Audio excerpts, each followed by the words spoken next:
Hello everyone, बहुत बहुत स्वागत है आपका हमारे YouTube channel the legal web पर।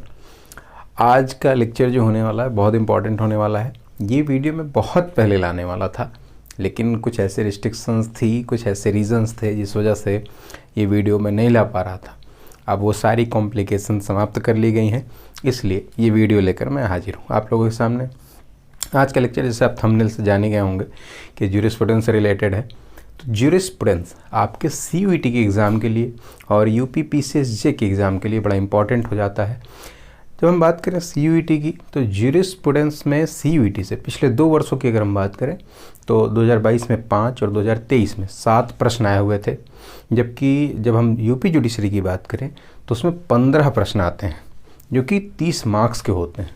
तो ये लेक्चर वैसे भी बहुत इंपॉर्टेंट होने वाला है और समझना होगा कि ज्यूरिस्प्रूडेंस क्या है, कैसे ये इसको हम पढ़ सकते हैं, तमाम चीज़ें एक एक करके हम चर्चा करेंगे। लेकिन सबसे पहले ये जानना होगा कि ज्यूरिस्प्रूडेंस का मतलब क्या होता है। ठीक है, तो ज्यूरिस्प्रूडेंस का मतलब होता है क्या, इसको जानने के लिए हम इसको पहले ब्रेक करते हैं। तो ज्यूरिस्प्रूडेंस को हम 2 वर्ड से जान सकते हैं कि ये 2 वर्ड से मिलकर बना हुआ है, जिसमें पहला है ज्यूरिस और दूसरा है प्रूडेंसिया।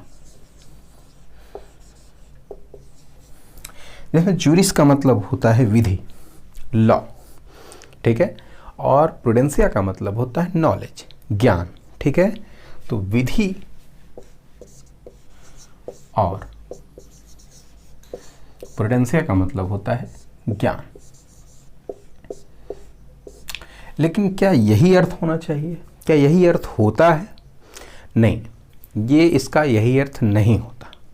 किसी भी चीज़ को हम पढ़ने के लिए अध्ययन को जो हम एक क्रमबद्ध तरीके से करते हैं, जो हमारी स्टडी होती है वो एक सिस्टमेटिक वे में होती है, और सिस्टमेटिक वे में की गई स्टडी को हम क्या कहते हैं? हम कहते हैं साइंस।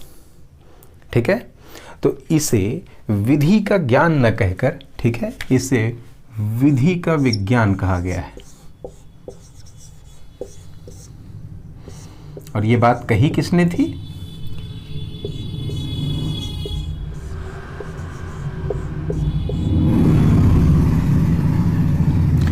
इसे कहा गया था सामंड के द्वारा। सामंड ने ज्यूरिस्प्रूडेंस को विधि का विज्ञान कहा था।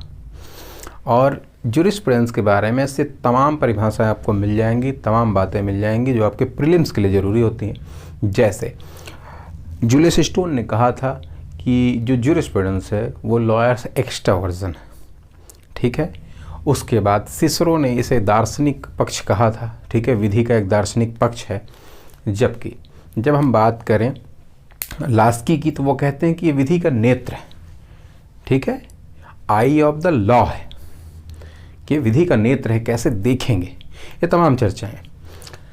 लेकिन हम ज्यूरिस्प्रूडेंस में पढ़ते क्या हैं, हम ज्यूरिस्प्रूडेंस में क्या देखते हैं? ठीक है, तो हमने कहा कि ये ज्यूरिस्प्रूडेंस फिलॉसफी ऑफ लॉ होता है। ठीक है, विधि का एक दर्शन होता है। ठीक, जब हम कहीं देखते हैं कि किसी भी चीज़ का, जैसे सोशियोलॉजी, ठीक है, तो समाज का अध्ययन, तो उसी तरह ज्यूरिस्प्रूडेंस जो होता है वो विधि का अध्ययन होता है। उसके सब्जेक्ट मैटर लॉ होता है कि उसका ओरिजिन कैसे हुआ, कैसे उसका विकास हुआ, कैसे वो क्रम में चलती है। और विधि क्या है? विधि है हमारे समाज के लोगों को विनियमित करने का एक नियमों का समूह। इसके बाद चर्चा कर लेते हैं कि ज्यूरिस्प्रूडेंस को हम लोग पढ़ेंगे कैसे। बड़ा ज़रूरी हो जाता है किसी भी सब्जेक्ट मैटर के लिए कि हम उसे कैसे पढ़ते हैं। अगर हम उसे आसान भाषा में, आसान तरीके से पढ़ें तो ज़्यादा समझ में आएगा। और इस मामले में अंग्रेज़ों की एक नीति बड़ी हमें पसंद आती है, वह है कि ब्रेक करिए और राज करिए, ब्रेक एंड रूल, तोड़ो और राज करो। तो हम अपने सब्जेक्ट को 4 यूनिट्स में डिवाइड कर सकते हैं। ठीक है, पहला जो यूनिट है यूनिट 1, ठीक है, उसमें हम देखेंगे स्कूल्स ऑफ ज्यूरिस्प्रूडेंस।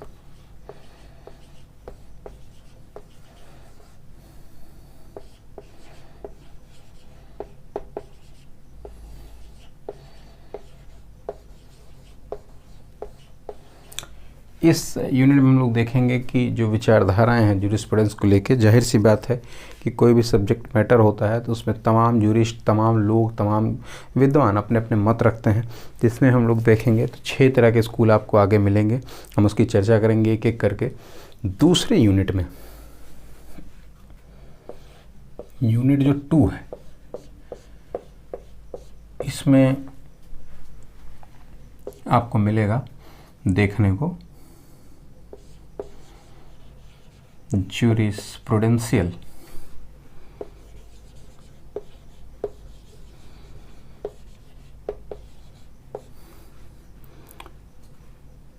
कॉन्सेप्ट्स। इस यूनिट में आप देखेंगे कि स्टेट के बारे में है, ठीक है, जो संकल्पनाएं हैं, राज्य की उत्पत्ति, ठीक है, संप्रभुता, सोवेरेनिटी, इन सब सारी चीज़ों के बारे में चर्चा होगी। तीसरा जो यूनिट होगा, यूनिट नंबर 3, ये बात करेगा सोर्सेस ऑफ लॉ के बारे में।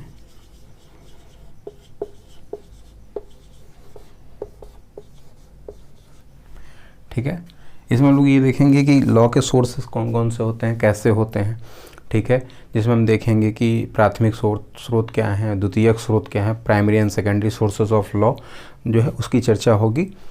और साथ ही साथ यूनिट नंबर जो 4 है, unit 4, that is very important, जिसमें हम लोग लीगल कॉन्सेप्ट्स पढ़ेंगे।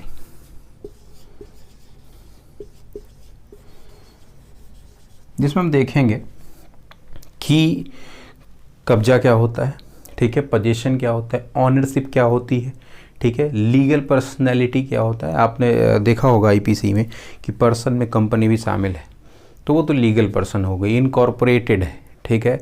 लेकिन लीगल पर्सन के साथ साथ अब ज्यूरिस्टिक पर्सन भी है। अभी उत्तराखंड हाई कोर्ट का एक जजमेंट रहा जिसमें यमुना नदी को आप जानते हैं कि ज्यूरिस्टिक पर्सन मान लिया गया, तो पर्सनैलिटी के बारे में उसमें चर्चा होगी। उसमें चर्चा होगी हमारे जो है संपत्ति के बारे में और दायित्व के बारे में। तो इन चारों यूनिट्स में सबसे इम्पॉर्टेंट जो 2 यूनिट है जो हमारे एग्ज़ाम के लिए ज़रूरी है, वो 2 यूनिट है, unit number 1 and unit number 4। ये 2 यूनिट्स बहुत ज़्यादा इम्पॉर्टेंट हो जाते हैं, जिसमें हम लोग स्कूल्स के बारे में चर्चा करेंगे और साथ ही साथ लीगल कॉन्सेप्ट्स के बारे में चर्चा करेंगे। ये जो 2 other unit number 2 and unit number 3 है, वो उतना इम्पॉर्टेंट नहीं रह जाता है हमारे एग्ज़ाम के पर्पज़ से, चाहे वो सीयूईटी का हम दे रहे हैं, चाहे हम जुडिशल सर्विस के लिए दे रहे हैं जो कि यूपी के लिए। तो हम लोग इन्हीं 2 जो है यूनिट्स की चर्चा करेंगे। तो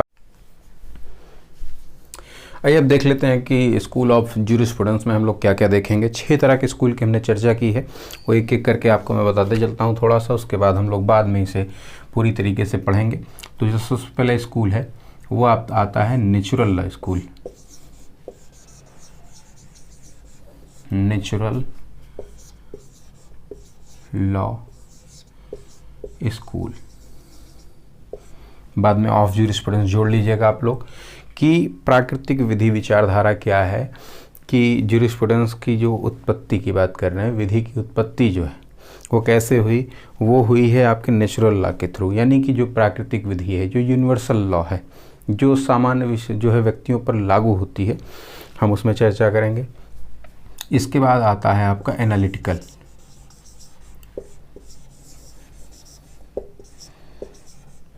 एनालिटिकल स्कूल, ठीक है, एनालिटिकल स्कूल आता है आपका। एनालिटिकल स्कूल में हम देखेंगे कि जब नेचुरल लॉ आता है उसके बाद जो है एनालिटिकल स्कूल की चर्चा की गई है। एनालिटिकल स्कूल के जो समर्थक हैं उन लोगों ने ये कहा कि नहीं, नेचुरल लॉ में जो बातें बताई गई थी वो गलत थी। जाहिर सी बात है, एक के बाद जब दूसरा आता है तो दूसरे के विरोध में ही पैदा होता है, ठीक है। इसके बाद हम लोग इसी क्रम में देखेंगे हिस्टोरिकल स्कूल।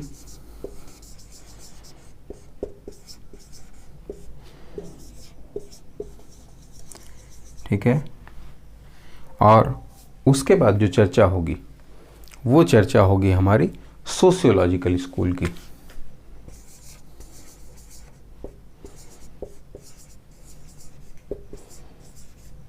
सोशियोलॉजिकल स्कूल की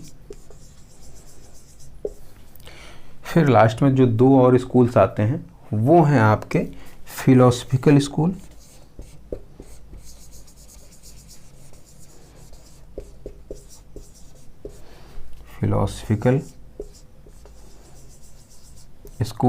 और जो सबसे लास्ट में आता है वो है रियलिस्टिक अप्रोच, यानी रियलिस्टिक स्कूल की बात करते हैं, यथार्थवादी विचारधारा जो है, ठीक है, वो है आपकी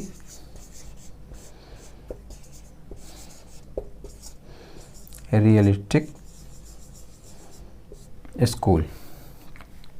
तो 6 तरह के स्कूल्स की हम लोग चर्चा करेंगे, विचारधाराओं की हम लोग चर्चा करेंगे। नेचुरल ला स्कूल होगा, उसमें एनालिटिकल स्कूल की बात करेंगे, हिस्टोरिकल स्कूल, सबके अपने अपने समर्थक होंगे, सबके अपने अर्थ आलोचक होंगे, उसकी चर्चा हम एक एक करके करेंगे। बड़ा इंपॉर्टेंट हो जाता है क्योंकि यहाँ से प्रश्न प्रीलिम्स में भी बनते हैं, बहुत इंपॉर्टेंट, और इसीलिए इस चीज़ को हम लोग विस्तृत चर्चा करेंगे। तो आज की वीडियो हम लोग यहीं तक रखते हैं। नेक्स्ट लेक्चर में जब मिलेंगे तब हम स्कूल्स की चर्चा करेंगे, नेचुरल ला स्कूल, हिस्टोरिकल स्कूल की चर्चा अगले नेक्स्ट वीडियो हम लोग करेंगे। और जहाँ तक संभव हो ऐसे ही और इम्पॉर्टेंट और इन्फॉर्मेटिव वीडियो के लिए बने रहिए हमारे चैनल के साथ। Thank you very much. मिलते हैं नेक्स्ट वीडियो।